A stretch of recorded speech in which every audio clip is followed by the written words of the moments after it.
এবার আল্লাহ দেখলেন সাইয়েদনা ইব্রাহিমের হৃদয়ের মধ্যে ইসমাইলের জন্য ভালোবাসা বেশি না কম? কত বেশি জানেন? সাইয়েদনা ইসমাইল যখন দুনিয়াতে এসেছে তখন সাইয়েদনা ইব্রাহিম আলাইহিস সালামের বয়স ছিল 86। কত? আপনাকে বাগেরহাটে 86 বছর বয়সে কারো বাচ্চা কাচ্চা হয়? হ্যাঁ, আছে এরকম পালোয়ান? আছে কেউ? নাই। সাইয়েদনা ইসমাইল যখন এসেছে দুনিয়ায় তখন সাইয়েদনা ইব্রাহিমের বয়স কত ছিল? 86। তার মানে 86টা বছর আল্লাহর কাছে কাঁদছে আর দোয়া করছে, আল্লাহ একটা সন্তান দাও দাও দাও, দেয় নাই। 86 বছর বয়সে যে সন্তানটা দিল, ওই সন্তানের প্রতি মায়া, দরদ, মহব্বত, ভালোবাসা বেশি না কম? আল্লাহ দেখতে চাইলেন ওই ছেলের জন্য মায়া বেশি নাকি আল্লাহর জন্য বেশি? আল্লাহ ডেকে বললেন, ইব্রাহিম দেখি হৃদয়ে কার জন্য দরদ আর ভালোবাসাটা বেশি। যাও আমার সন্তুষ্টির জন্য 86 বছর বয়সে পাওয়া কলিজার টুকরা দুধের বাচ্চা ইসমাইলকে জবাই করে আমার খুশি অর্জন করো। জবাই করো, স্যাক্রিফাইস করো, আমার জন্য উৎসর্গ করো। এরপর ওনার ছেলের সাথে কি বললেন আছে না নাই? ফালাম্মা বালাগা মাআহু আস-সা'য়া ক্বালা ইয়া বুনাইয়া ইন্নী আরা ফিল মানামি আন্নী আযবাহুক ফানজুর মাযা তারা। দুধের বাচ্চা ছোট্ট ইসমাইল ডেকে বলে, ও ইসমাইল, আমি স্বপ্নে দেখেছি আমি তোমারে জবাই করছি, এখন কি করব? সুবহানাল্লাহ। আমার আব্বা যদি আমার কইতো, আপনার বাবা যদি বলতো, আব্বা তোরে তো দেখছি স্বপ্নে জবাই করি, আমরা কইতাম, আব্বা আমার দেখেন না, আমার বড়টারে দেখছেন। কথা কন। আমরা বলতাম ছোটটারে দেখছেন, ওইটারে জবাই করেন, মাইজ্জাডারে করেন, বড়ডারে করেন, আইন আই হাইতান্ন। সুবহানাল্লাহ কইবেন না? কি বাবা, কি ছেলে! ইন্নী আরা ফিল মানামি আন্নী আযবাহুক ফানজুর মাযা তারা। ইসমাইল স্বপ্নে দেখেছি তোমারে জবাই করতেছি, কি করব কও? সাইয়েদনা ইব্রাহিম এই প্রশ্ন করার পরে সাইয়েদনা ইসমাইল বললেন, ক্বালা ইয়া আবাতি ফাআল মা তুমার। বাবা আপনি স্বপ্নে যা দেখেছেন ঠিক তাই করেন, যা দেখেছেন তাই করেন। আমগো পোলাগুলাও পোলা, উনার পোলাও পোলা। সাতাজিদুনি ইনশাআল্লাহু মিনাস সাবিরিন। আব্বা আমি তো ডরাই না, আপনি ডরায়েন না। আমি ভয় পাই নাই, আমি ভয় আছে, আপনি ভয় পান কিনা? আল্লাহু আকবার! কি ছেলে দিয়েছিল আল্লাহ তারে! ইফআল মা তুমার সাতাজিদুনি ইনশাআল্লাহু মিনাস সাবিরিন। ও বাবা আপনি ভয় পায়েন না, ইনশাআল্লাহ আপনি আমারে ধৈর্যশীল দেখতে পাবেন, আপনি আমারে ধৈর্যশীল দেখতে পাবেন। তাহলে ছেলের সাথে কি কথা হয়েছে কোরআনে আছে না নাই? বলতে দেরি, ছুরি নিয়ে গলার মধ্যে ছুরি চালাতে 1 সেকেন্ডও দেরি করে নাই। সুবহানাল্লাহ পড়েন। তার মানে এই পরীক্ষায়ও আল্লাহ বলেন, ক্বাদ সাদ্দাকতা রুইয়া ইন্না কাযালিকা নাজজিল মুহসিনিন। ইব্রাহিম ছুরি আর চালায়ও না। ইসমাইলকে মারা আমার উদ্দেশ্য না, তোমার হৃদয়টা দেখা উদ্দেশ্য। এই ইসমাইল মরে গেলে তো সব ঘটনা উলট পালট লেগে যাবে, কারণ আখিরি জামানার পয়গম্বর বিশ্বনবী মুহাম্মদ রাসূলুল্লাহ সাল্লাল্লাহু আলাইহি ওয়াসাল্লাম এই ইসমাইলের বংশে পৃথিবীতে আগমন করবে। চিল্লায় কোন ঠিক কিনা? ইসমাইলকে বাঁচিয়ে রাখা আল্লাহর জন্য ওয়াজিব, আল্লাহ নিজের জন্য এটাকে আবশ্যক করেছেন। সুবহানাল্লাহ পড়েন। Could you imagine কি স্যাক্রিফাইস তিনি করেছেন? প্রতিটা পরীক্ষায় পাস। পরীক্ষার ফলাফলে আল্লাহ কি বললেন? তোমার আমি কি বানাইলাম? নেতা। নেতা হওয়া এত সোজা না। লিডারশিপ কোয়ালিটিটা অনেক গুরুত্বপূর্ণ কোয়ালিটি, এটা চাইলেই পাওয়া যায় না। এটা নিজেকে দিলে দিলে পরীক্ষায় উত্তীর্ণ করে কষ্টি পাথর দিয়ে যাচাই বাছাই হওয়ার পরে নিজেকে প্রমাণ করে করে নেতা হতে হয়। চিৎকার করে বলেন ঠিক কিনা? আল্লাহ বললেন, আমি আমার খলিলরে খালি পরীক্ষার উপর পরীক্ষা নিলাম। যারে আল্লাহ ভালোবাসে বেশি তার জীবনে পরীক্ষাও। বিশ্বনবীরে আল্লাহ বুঝাতে চাইলেন, ও আমার নবী, আপনার জীবনটা পরীক্ষাময়। এত পরীক্ষা দেখে বিচলিত হওয়ার কিছু নাই, টেনশনে পড়ার কিছু নাই, নিরাশ হওয়ার কিছু নাই। আপনার পিতা ইব্রাহিমকেও এরকম অনেকগুলো আমি পরীক্ষা নিয়েছি, আর প্রতিটা পরীক্ষায় আমার ইব্রাহিম খলিল সফলতার সাথে উত্তীর্ণ হয়েছে। আসাদুন নাসি বালাআন আল আম্বিয়া। এই পৃথিবীতে সবচেয়ে বেশি বালা মুসিবত আর পরীক্ষা আসে নবীদের। কাদের? সুম্মাল আমসাল ফাল আমসাল। এরপরে সিদ্দিকীনদের, শুহাদাদের, সালেহিনদের। ইবতালা আর রাজুলু হাসাবা দীনি। ব্যক্তির দিনদারি যত বেশি তার উপর আল্লাহর পরীক্ষাও।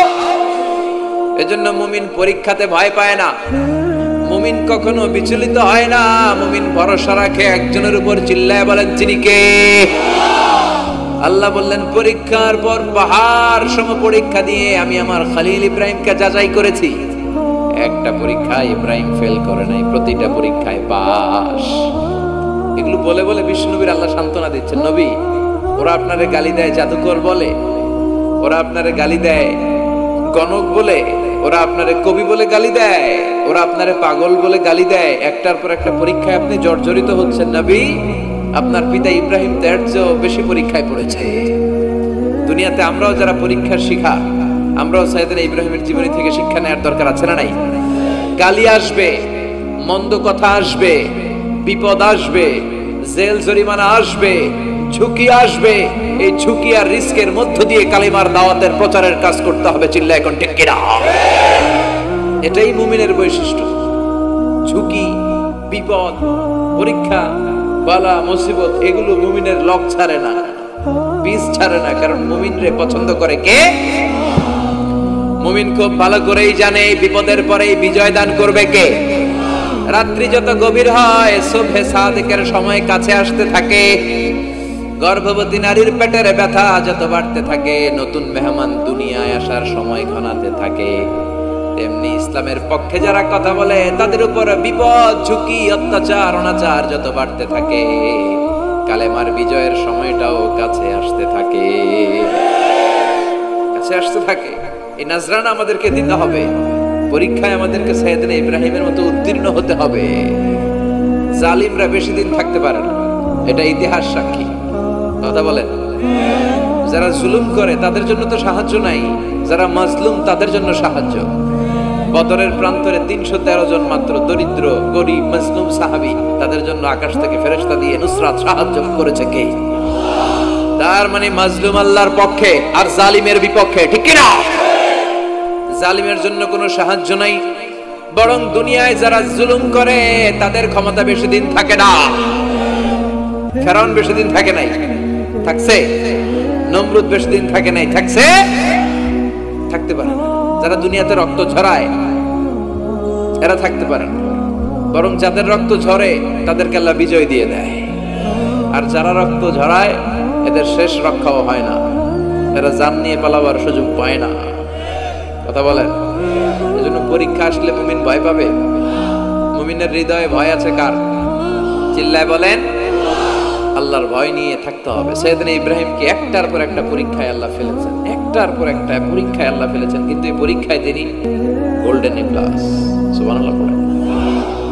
রব্বুল আলামিন বলেন, ওয়া ইয বিতালা ইব্রাহিমা রাব্বুহু বিকালিমাতিন ফাতাম্মাহুন্না ক্বালা ইন্নী জাঈলুকা লিন-নাসি ইমামা। ও খলিল, একটার পর একটা পরীক্ষা আমি তোমার জীবনে নিয়েছি। বিশ্বনবীরে বললেন আমার ইব্রাহিমের উপর একটার পর একটা পরীক্ষা আমি নিয়েছি, ইব্রাহিম প্রতিটা পরীক্ষায় পাস। আর খুশি হয়ে আমি বললাম, ইব্রাহিম আমি তোমার নেতা বানিয়ে দিলাম। আল্লাহ put Sayyidina Ibrahim in some tests and trials, and Sayyidina Ibrahim successfully overcome all the tests. Allah said, Ibrahim, I'm gonna make you the leader. Ibrahim, আমি তোর লিডার বানাই দেব। এই ফলাফল স্বরূপ তোমার আমি গোটা বিশ্বের নেতা বানাই দিব। I'm gonna make you the leader. এজন্য সাইয়েদনা ইব্রাহিমকে নেতা বানাই দিলেন কে? একটার পর একটা পরীক্ষা তিনি দিয়েছেন। একটাও সাধারণ পরীক্ষা ছিল না, সব ভয়ঙ্কর পরীক্ষা। পরীক্ষাগুলো ছিল অগ্নি পরীক্ষা, পরীক্ষা নাম্বার 1 ইলকাউহু ফিন্নার, আগুনের পরীক্ষা। নমরুদ বলে, ইব্রাহিম ঈমান ত্যাগ করো, না হলে আগুনে ফেলবো। কোথায় ফেলবো? সাইয়েদনা ইব্রাহিম বলে, আমার জীবন যাবে কিন্তু ঈমান যাবে। ঈমানের পথে অবিচল থেকে আমার মরণ যেন হয়। তোমারই কাছে মিনতি আমার, তোমারই কাছে মিনতি আমার, মহামহিম দয়াময়। ঈমানের পথে অবিচল থেকে আমার মরণ যেন নমরুদ বলে ইব্রাহিম ঈমান ছাড়ো, তা না হলে আগুনে ফেলবো। ইব্রাহিম বলে জীবন যাবে কিন্তু ঈমান যাবে। তার মানে পরীক্ষায় পাস, আগুনে ফেলে দেয়া হলো। ঈমান হারা করতে পারে নাই নমরুদ। তার মানে আগুনের পরীক্ষা নাকি ফেল না পাস? পরীক্ষা নাম্বার 1। পরীক্ষা নাম্বার 2 আল্লাহ বললেন ইব্রাহিম কলিজার টুকরা সন্তান ইসমাইলকে আর প্রিয়তমা স্ত্রী হাজারকে মক্কার ধুধু প্রান্তরে রেখে আসো, যেখানে কোনো মানুষ নাই, কোনো পাখি নাই, কোনো প্রাণী নাই, কোনো খাওয়ার পানিও নাই, কেউ নাই, জনমানব শূন্য এলাকার মধ্যে। ফ্যামিলির সবাইকে রেখে আসো, ইসমাইলরেও রেখে আসো, হাজারকেও রেখে আসো। কোনো টু শব্দ করলেন না। সাইয়েদনা ইব্রাহিম কিছু জিজ্ঞেসও করলেন না, বলার সাথে সাথে ওনার স্ত্রী আর কলিজার টুকরা বাচ্চাটারে মক্কার ধুধু প্রান্তরে রেখে দিয়ে আসলেন। এই পরীক্ষায়ও কথা বলেন, এই পরীক্ষায়ও